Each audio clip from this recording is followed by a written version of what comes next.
Fazio Viso, review muna tayo after 1 year. Tignan natin. So far, okay pa naman siya.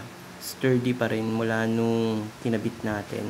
Meron lang mga ilang parts na nagkakaroon ng kalawang tulad nito. Yan. Pero pwede naman palitan yan.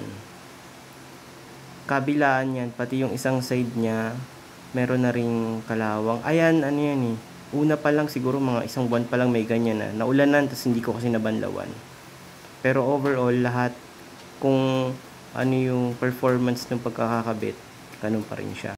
Pros and cons tayo. Number 1 pros, yan, syempre looks, old school, malupit yung datingan niya.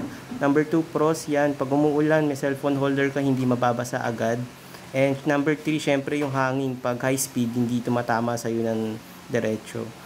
Cons naman, syempre, aerodynamic, medyo pigil yung takbo. Napapansin ko yan compare sa wala.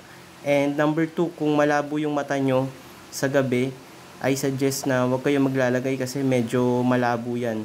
Yun lang, salamat, sana makatulong. Peace!